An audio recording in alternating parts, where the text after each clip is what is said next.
But Mr. General Jaswal, the question, if a story hurts somebody's interest, you can take action on the story, right? Okay, Ashutosh wants to come in. Mr. Ashutosh, I'll come to you after Mr. Doval. Let's hear the other side. Mr. Doval, let's take the example of this story, right? This particular story about who leaked the letter. You have a debate. Is it a crime to reveal the fact that in India we are woefully underprepared? Let's have a debate on that. You want to go after the journalist, go after the journalist. But to tell a journalist, I will force you to reveal your source. Yes. That is taking it to another level. Let me. Not necessarily. Now let us first decide the framework. Let me first say what is the law of the land. It may be good, it may be bad, it may be right, it may be wrong, but it is a valid thing.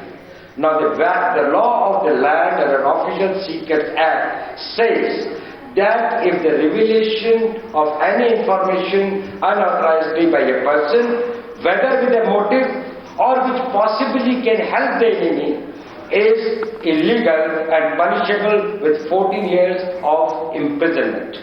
It also says that anyone who possesses it or communicates it or publicizes it, and the company with whom he is associated will also have the criminal liability. Now, I'm not going into the details whether it is right or wrong, whether the journey should be prosecuted or not, but the fact remains that this is the law of the land as it exists today. I'll give you a small example in the case of the Kasam Lakas case in Gujarat, where a poor villager inadvertently photographed a thing and it was lying in his house. The law specifically says, under this law, which is exception law, that there is a presumption. And I emphasize the word that there is a presumption that if you are in possession of unauthorized information, then you are guilty of violating the provisions of the Official Secrets Act. Now, the Section 5 and Section 8 are very clear about it. So, 1 minute. They also say that, just 1 second, that the process is immaterial. There is no this thing of proving for the state. The state does not have to prove that you did it with malafide. So the facts, I give one example. I'll give one example. One example, the Devas ISRO scam. The Devas ISRO scam concerns the Indian Space Research Organization.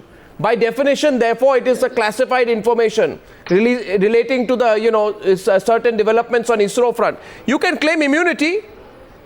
You can go and take action against all the people who exposed the Devas ISRO scam. You can say it's against national interest. No, Mr. Goswami. Let me tell you. 3 criteria have to be met. One of the 3. Either it undermines the sovereignty or integrity of India, or it undermines the security of the state, or it adversely affects the friendly relations of India with any other country. Now, these are the 3 requirements. In that particular case, they are not met. In this letter of the Army Chief to the Prime Minister, all the 3 are met. Okay, it undermines the sovereignty and integrity of the state, it undermines the security, and it also the foreign relations that we may be having with our neighboring countries. I'm going to open this up to debate. I'm going to open this up to debate here. Because going by that argument today... Arnab, my sources tell me... Yeah. Arnab, go on.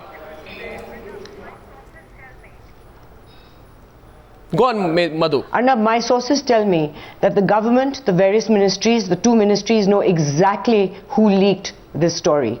They are this threat on this journalist to reveal his source is simply to teach a lesson. They know who leaked the story. Are you telling me that our information is so poor that they don't know who did this? I have confirmation from a solid source that they do know. You will now be asked to reveal your source. In a country where a source is often a whistleblower. It is mandatory. It's mandatory under Section 8. Person is bound to reveal. It does not say may reveal or might be asked to reveal. They say he is a duty bound to reveal. If he does not, he commits an offence under Section 8, punishable with 3 years. Can you hear him? Ashutosh, go on. Arnab, see, I think this whole debate has to be taken at the philosophical level, at a different level altogether. Does this country know what happened in 1962, why India lost to China? Does this country know what happened exactly in the Kargil war? And I want to go back to 1971, when Nixon was the president, and there is the Vietnam War. The Washington Post and New York Times, they both got 7,000 top secret papers prepared by the experts of the Rand Corporation about the operational details in the Vietnam. And then Nixon immediately went to the court and got the stay. And then the battle was fought in the Supreme Court. And the nine judges bench in Supreme Court of the United States of America, what they've decided? They decided, and I quote, the national paper, the newspapers had every right to publish the top secret material even as the country is at war, even as the country is at war. And I further quote, the national interest is not always decided and fought in the battlefield. In the democracy, it was also decided and fought at home, where every citizen has a right to know what is going on, to make an informed decision and informed choices. If that is not allowed, and I underline, if that is not allowed, then the nation is heading for a bigger danger, because the politicians and the army military officials, they might mislead the nations. I think that is exactly what is happening in this country. For the last 20 years, we did not know that the modernization process in the army has not started. Exactly. Suddenly, after the leakage of the nation, today the army, the defense minister is I want to go to with the army chief. We're talking about it. So the bigger question is, if the US can decide, the newspaper has every right to publish the top secret material, even details related to I give the example. War. And at that time, America was at war with Vietnam. Well, so one if second. they can decide, why are we so scared?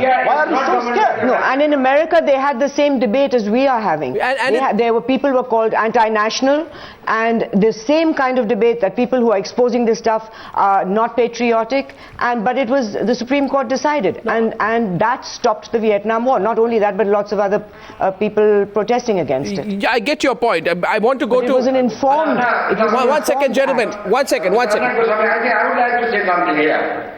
You know, it's not a question of being patriotic or unpatriotic. It's a question whether the law is being violated or not. No, 1 second, sir. American law may be valid in America, it's not valid in India. If I may say, what about the Patriot Act of America?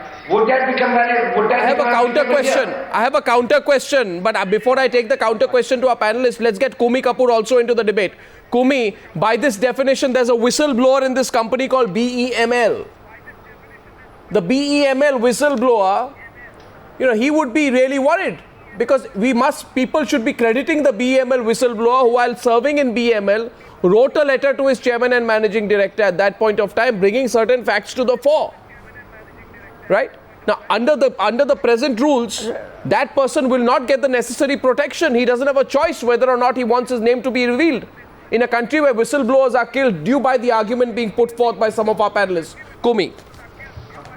The fact is, unfortunately, in India, we don't have any statutory provisions taking into account the law, question of privilege. We haven't codified privilege. So this is very easy for the government to threaten journalists, because there's nothing in our laws to protect them at present. They are trying to form a Whistleblowers Act in which some form of protection may be given at a later stage. But in the meantime, I think that in this present state, the journalists had every right to give out this information. It was in national interest. I mean, under the name of national security, a lot of corruption, a lot of mismanagement gets hidden under the carpet. And what this journalist brought out was not only for the people of India should have known, but as Madhu very rightly said, that the people in Pakistan and China would have known these facts anyway. Exactly. So all this is a cheap threat. I just want to... No, 1 second. General Jaswal, tomorrow General Jaswal, answer a straight question. If I were to get details, or Ashutosh or Madhu, any of us were to get details of the inside classified report on 1962, which Ashutosh referred to, right? If a source were to come to us and reveal it, and if we publish and telecast it, will we have to reveal who gave us the story? And if we don't reveal, will you arrest us? Will you arrest us tomorrow, saying, why did you not reveal your source? No. In India in 2012, can you do that?